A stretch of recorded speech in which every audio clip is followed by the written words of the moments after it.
Today's menu for entertaining is surprisingly easy to prepare.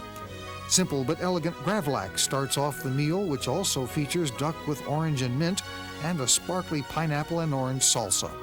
Stuffed tomatoes with spinach and yogurt cheese are a healthy and colorful addition to a menu simple enough for every day, but perfect for elegant entertaining.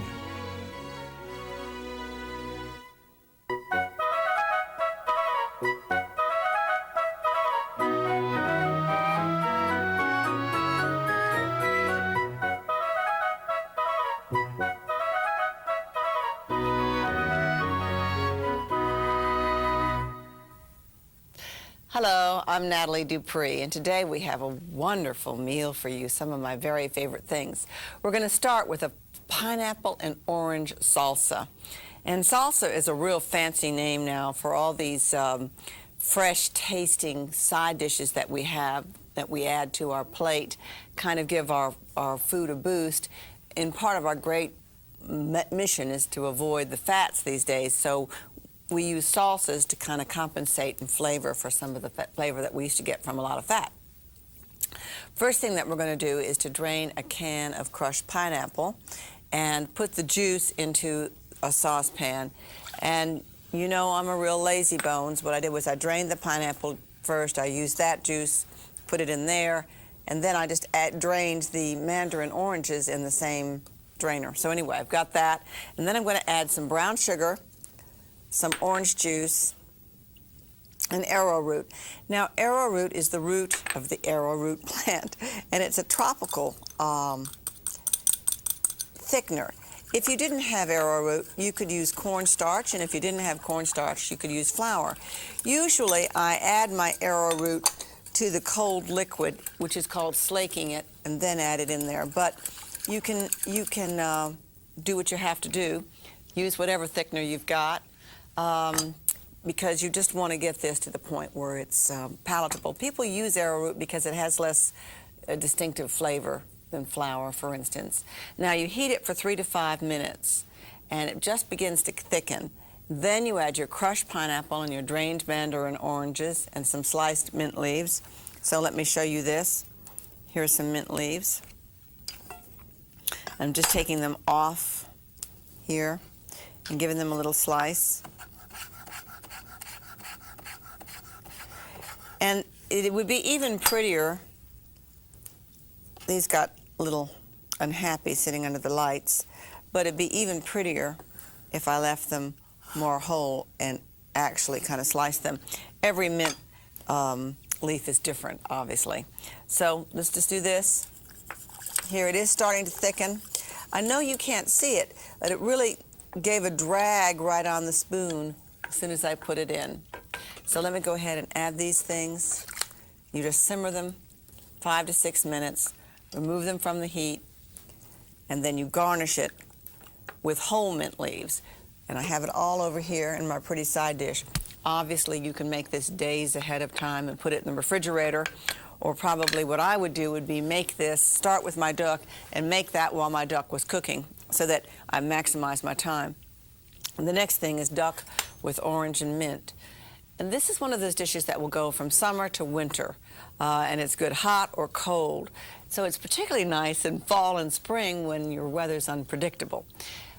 You can wash the duck if you like and pat it dry. I don't always wash my fowl. It's really optional, but this comes usually sealed in a package, and sometimes some of the things that are inside of it will kind of roll over it. Some of the juices, we'll call it juices. Now, let's go ahead here. Let's just check what's inside. And I know, I might as well say blood. That's what it is. Sorry. You might as well check inside and see what's inside the package. And usually this comes in a little package, and move it out. Now, I know that she would never bring something like a duck straight home from the store and throw it into the freezer without going back first and emptying everything out of it. You wouldn't do that with the chicken either, would you? No. That's just the temptation of the devil, because you can't get these defrosted unless you've got the cavity empty. You just can't get them defrosted in the same amount of time because those things bulk up the cavity. So that's the neck, the heart, gizzard right here, and this is the liver. There's that little heart again if you didn't see it. And that's the neck. And I would just brown those up and use them for stock. Now go back to your duck, prick it all over with the fork, not piercing the flesh. You just want to pierce the fat. And go through, and if you see any extra fat, pull it out. What I find is now that they have removed more of the fat when they're packaging these ducks, and so we don't get anywhere near the amount of fat from these ducks that we used to. But if you see any extraneous fat, pull it out. You can melt that down and saute croutons in it. That's my special secret sin. I love duck fat that's in which we sauteed bread. It's really good. Okay, peel your oranges. Go ahead and slice into your orange like this. Cut off either end, and then go back and where did I do it? And just go around the orange, all the way around.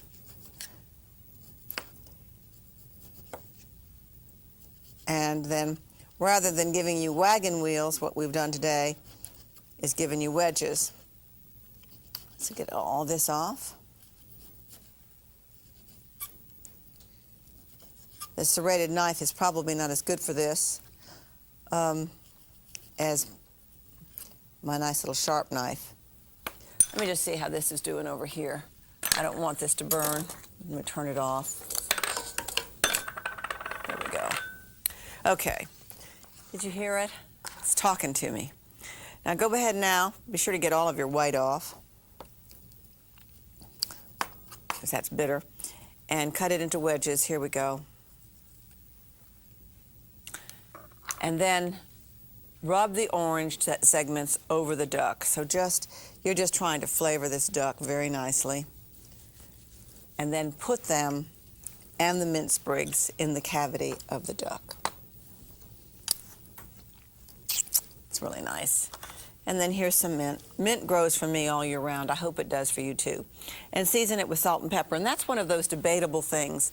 Some people say you shouldn't salt it first, and others say you should. And it's really just optional to you.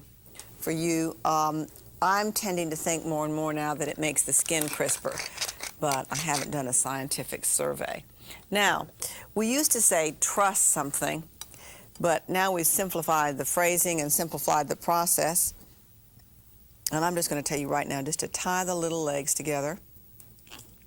That just makes a neater package. That's really it. If you don't have some nice kitchen twine, use the non-plastic kind of dental floss.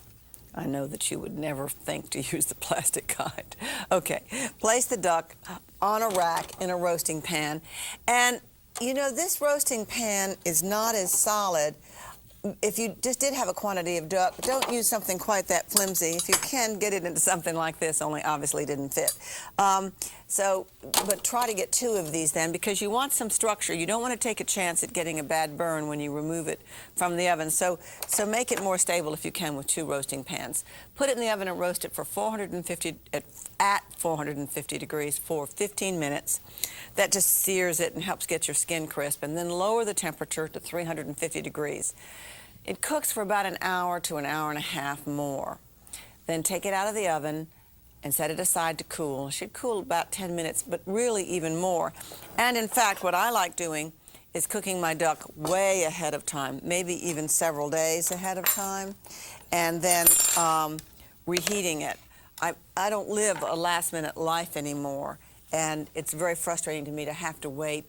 Let's just say that if I tried to do this for company and had an hour and a half before they came to put it in, that's just fine, but then I'd have to carve it when they were there.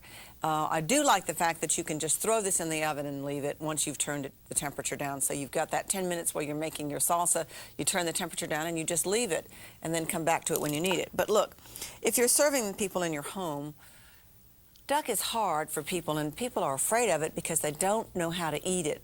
So you want to make it as easy for them as possible. Many people have never had duck at home. Many people have never had duck, which is why I'm showing it to you. So what you do is you cut down either side of the backbone. Let me show you this first, just so you see how easy this is. To get this for your guests ahead of time.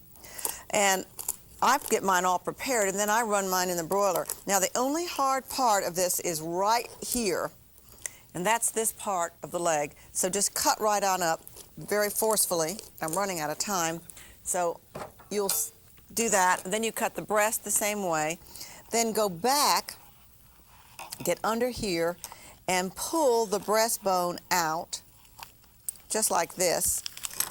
And then if you want to, you cut your, see that? Then people won't have to deal with that on the plate, which is so frustrating. So you pull out the breast and the rib bones. You can even pull out that backbone if you wanted to. Put it on your plate, and then when they cut it, you see, or when you cut it, if you serve either half a duck per person, or else divide it into quarters and serve each person a quarter, and then have an extra duck if you have 4 people for backup. And then serve it with your salsa, hot or at room temperature. If you want to reheat this, you run it under the broiler and get the skin real crisp, and that's what I would do right now, because I wouldn't want it to be kind of pale like that.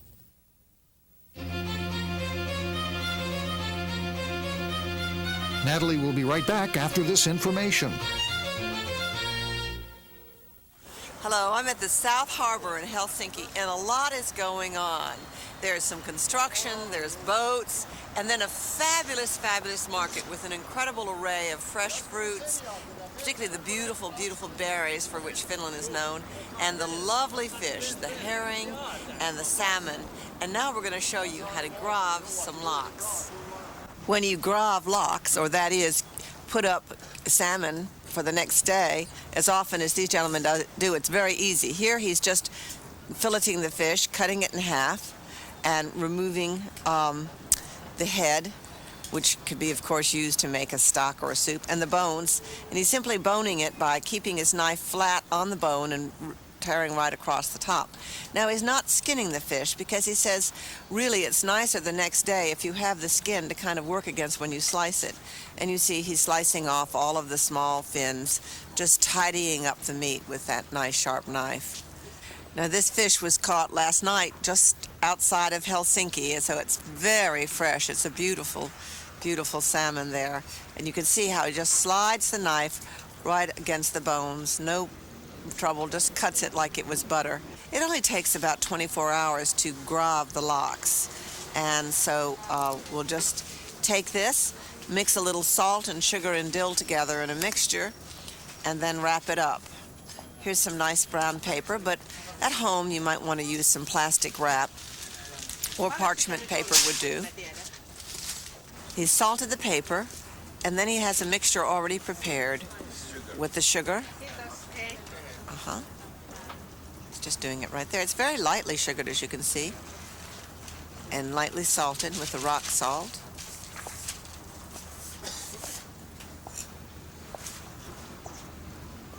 And then here's some fresh dill, just in big hunks, put on top of it. And now it's wrapped tightly. Of course, some of the moisture will be extruded, so you want to be sure that it's wrapped in something so that it doesn't spill all over. And wrap it up here. And leave it sealed until tomorrow at about the same time, when you can slice it into lovely pieces.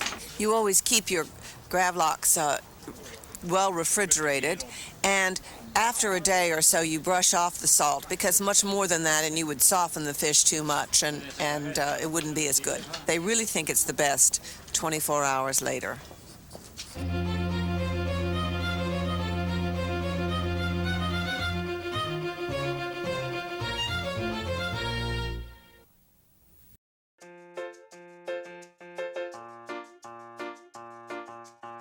For nearly a century, Le Creuset's colorful French cookware has been a favorite in kitchens around the world. From its bold finishes and uncompromised quality to its easy-to-clean materials, the brand's range of iconic products are as easy to use as they are to love.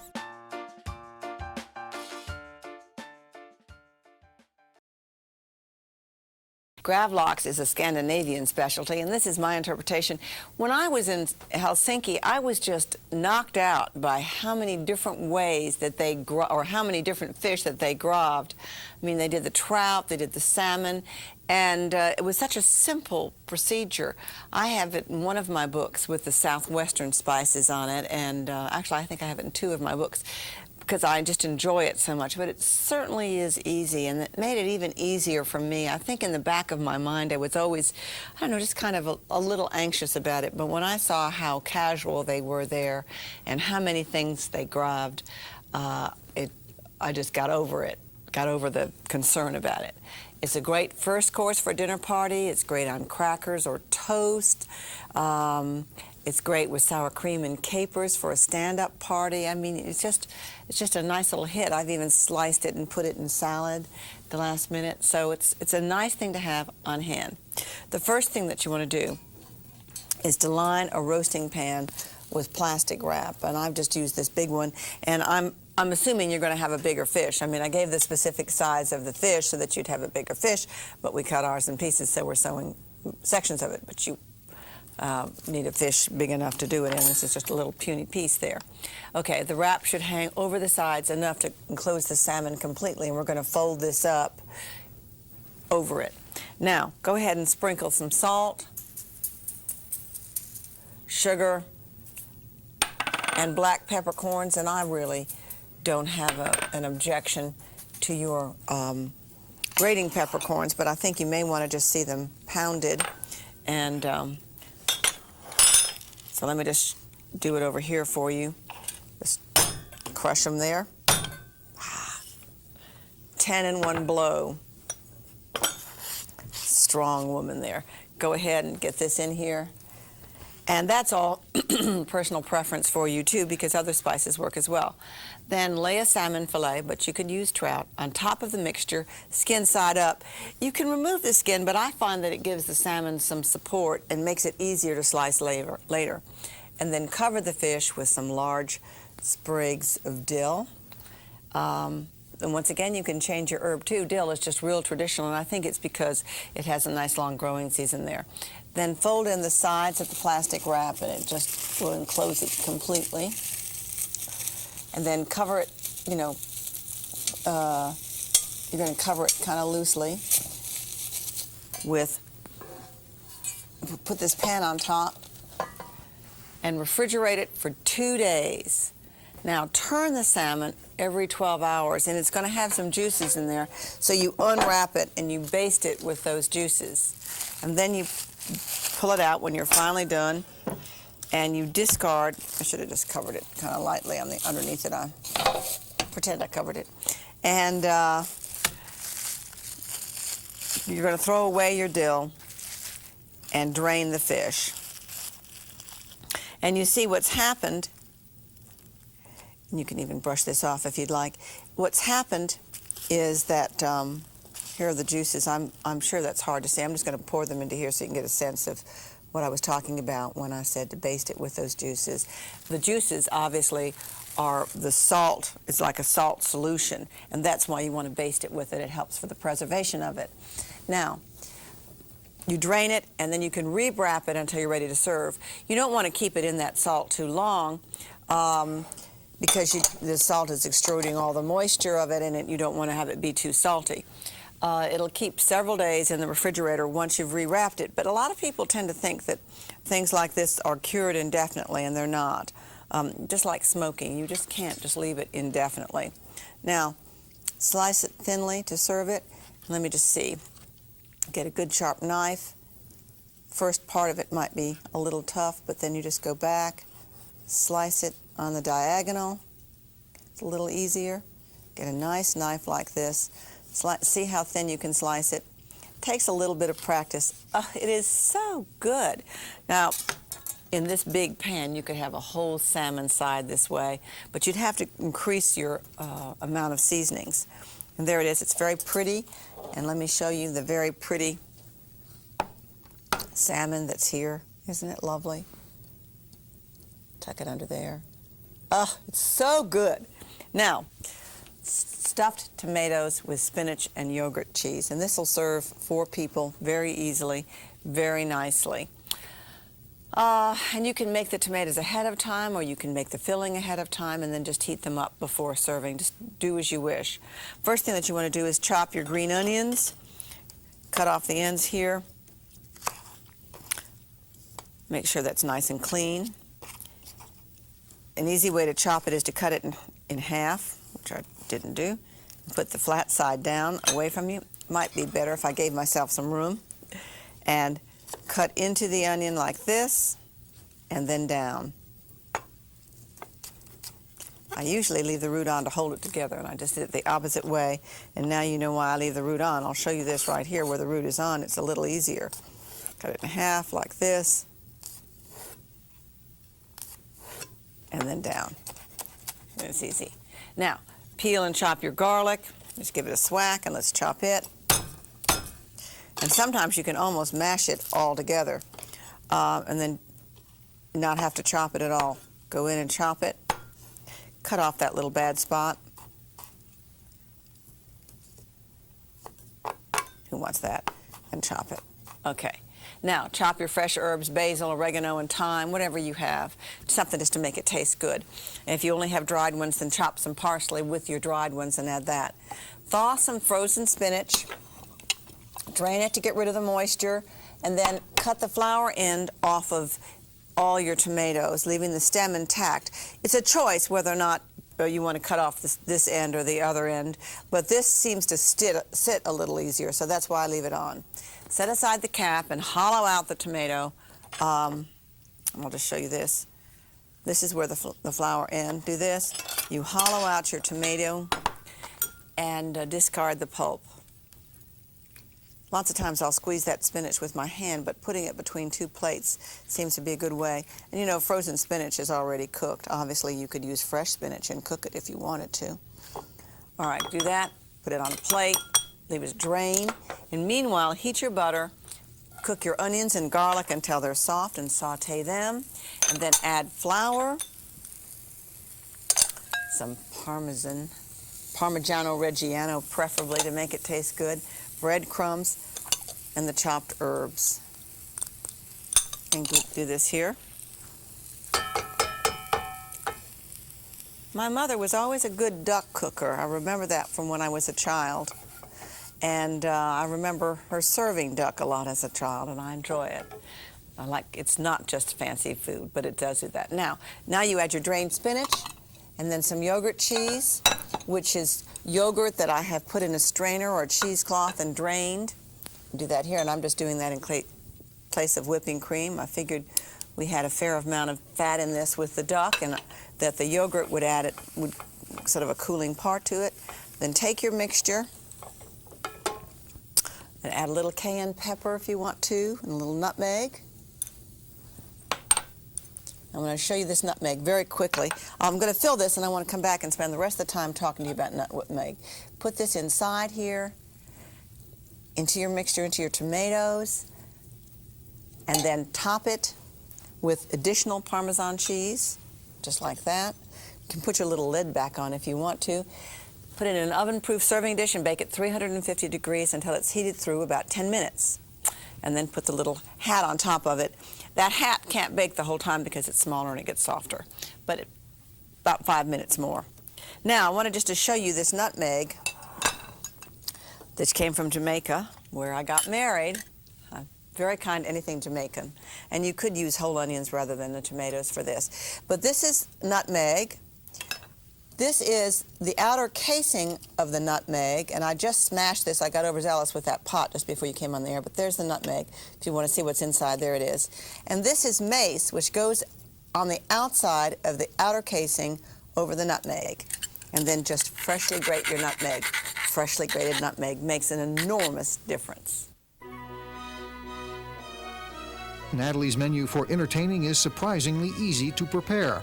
Simple but elegant Gravlax started off the meal, which featured duck with orange and mint and a sparkly pineapple and orange salsa. Stuffed tomatoes with spinach and yogurt cheese are a healthy and colorful addition to a menu simple enough for every day, but perfect for elegant entertaining.